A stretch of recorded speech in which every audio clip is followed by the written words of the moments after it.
사랑하는 성도 여러분, 이 시간에는 성령 강림 후에 베드로의 설교에 대해서 말씀을 드리고자 합니다. 본문은 사도행전 2장 22절에서부터 42절의 말씀입니다. 예수님이 승천하시기 전에 제자들에게 마지막으로 부탁하신 것이 나의 증인이더라. You will be my witness 라고 했습니다. 증인이란 사전적인 의미는 자신의 종교적인 신념에 대해 엄숙한 진술을 하는 사람이다. 혹은 진실을 알고 있으면서 그 진실을 기꺼이 증거하고 있는 사람이라고 할 수 있습니다. 또한 증인이란 말은 헬라어로 순교자라는 뜻이 있습니다. 스데반과 같이 순교의 정신으로 예수님을 증거한 사람이라고 말할 수 있습니다. 성경뿐만 아니라 기독교 역사에서 보면 순교의 정신으로 예수님을 증거한 사람이 많이 있습니다. 폴리카비의 순교 이야기는 모든 사람이 알 만큼 다 유명하죠. 내가 86년 동안 그분을 섬겨왔지만 그분은 내게 절대로 해를 입히신 일이 없습니다. 그런데 내가 어떻게 나의 왕이요 나의 구주이신 그분을 욕할 수 있겠습니까? 이렇게 말하고 기꺼이 화형을 당했습니다. 이처럼 예수의 증인이 된다는 것은 확실한 확신이 없이는 증거할 수가 없습니다. 우리는 사도행 전체에 울려 퍼진 예수님에 대한 증거를 이해하지 못하고는 사도행전을 이해할 수가 없습니다. 사도행전을 읽어보면 수없이 많은 예수님 증언하는 설교들이 나옵니다.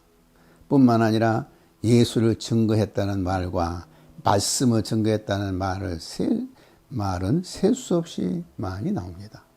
사도행전과 같은 능력의 역사가 일어나기 위해서는 필수적으로 예수의 이름을 증거해야 합니다.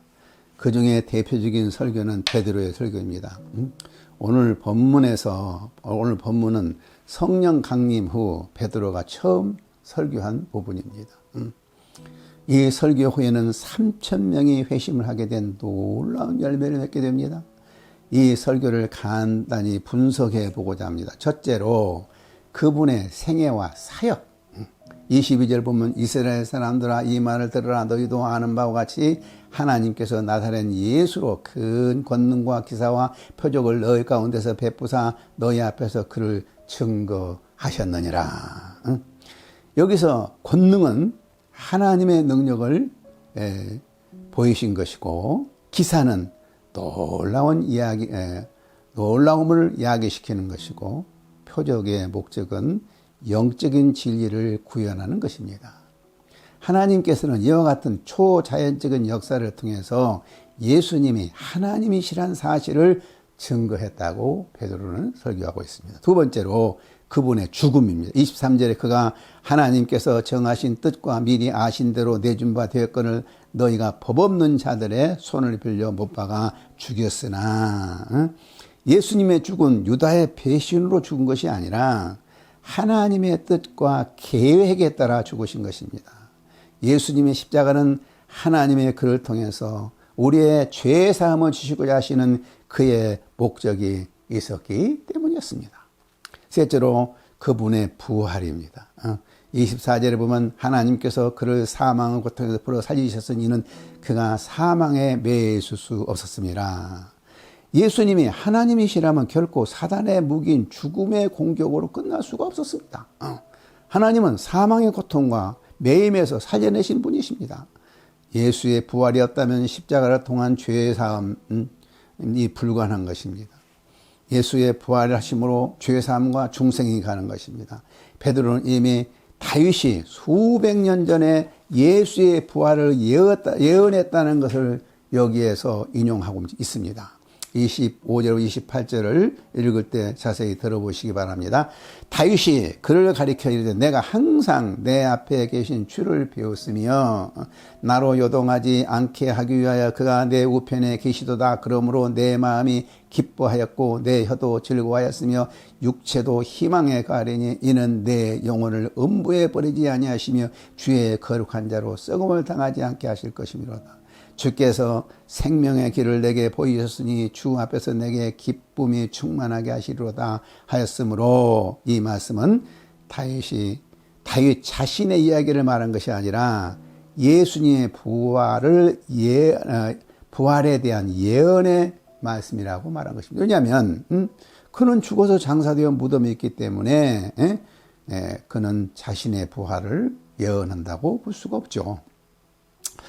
30절 32절에 보면 다윗은 예언자라고 말함으로써 다윗이 부활을 예언했다는 것을 강조하고 있습니다. 이것은 정말 베드로가 성경을 너무나 깊이 알고 있다는 증거입니다. 베드로는 정식 랍비 교육을 받지 않았지만 최고의 랍비 교육을 받는 사람들보다도 훨씬 성경의 깊은 뜻을 알고 있음을 알 수가 있습니다. 공회의원들이 베드로와 요한을 본래 학문 없는 범인이라고 말한 것은 정식 랍비 교육을 받지 않았다는 뜻입니다.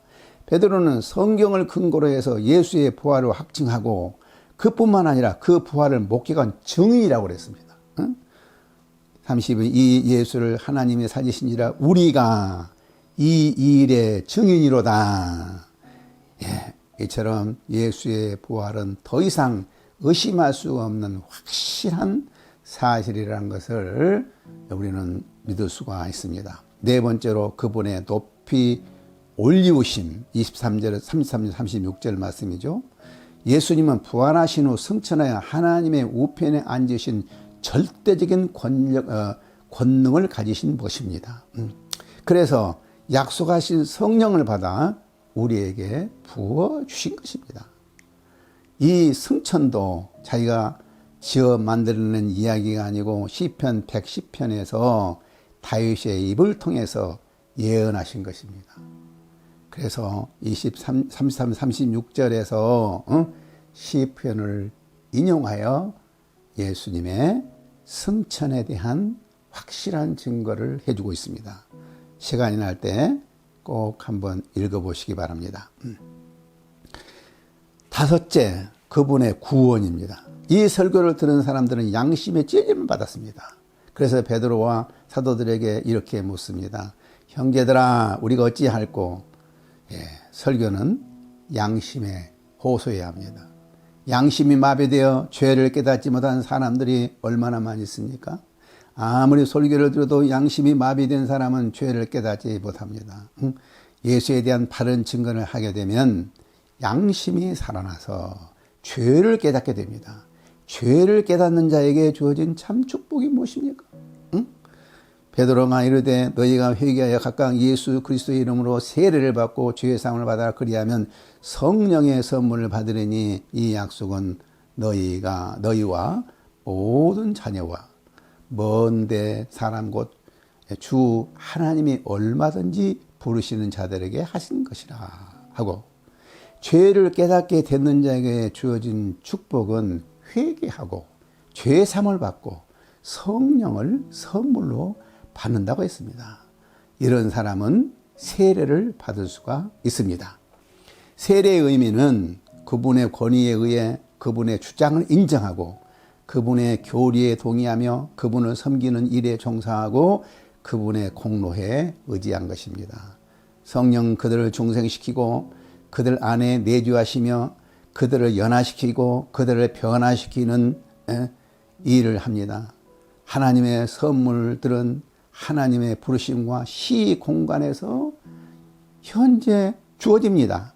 예수를 믿지만 아직 성령을 받았다는 확신이 없는 자는 하나님께 기도함으로 성령이 내주가 있다는 확신을 갖기를 간절히 바랍니다.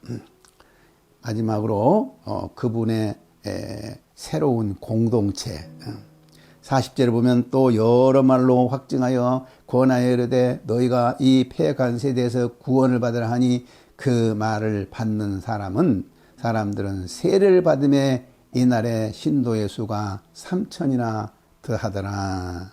누가는 이것이 베드로의 설교의 끝이 아니란 것을 덧붙입니다. 왜냐하면 그는 이 밖에도 여러 말로 그들에게 확증하며 권면했다고 말하고 있습니다. 그리고 그 증거의 권고의 본질은 패역한 세대에서 구원을 받으라. 베드로는 사적이고 개인적인 회심만을 요구한 것이 아니라 패역한 세대에서 새로운 공동체의 일원이 되라는 것입니다. 이 새로운 공동체는 주위 사람들에게 두려움을 주었다고 했습니다. 교회는 세상 사람들이 깔보면 안 됩니다. 세상에 두려움을 주는 존재가 되어야 됩니다. 베드로의 설교의 열매는 놀라웠습니다. 수적으로 3,000명이 믿었을 뿐만 아니라 온전한 연합을 가져온 하나의 결속된 공동체를 이루게 된 것입니다. 여기서 우리는 설교가 얼마나 중요한가를 배웁니다. 하나님 나라의 역사, 온전한 연합과 조화, 퍼펙트 유니티 하모니는 예수님을 바로 증거하는 설교를 통해서 이루어집니다. 교회가 사느냐 죽느냐 하는 것은 오직 설교에 달려 있습니다. 흔히 우리는 이런 말을 합니다. 설교는 못해도 교회는 부흥할 수 있다. 설교는 좋은데 교회는 부흥이 안 된다. 이것처럼 잘못된 말이 없습니다. 설교를 잘한다는 것은 교회의 성장의 필수적인 조건입니다. 설교를 잘한다는 것은 성령 충만으로 예수님을 잘 증거하는 것입니다. 아무리 감동적인 설교를 해도 예수님을 증거하지 못한 설교는 잘못된 설교입니다.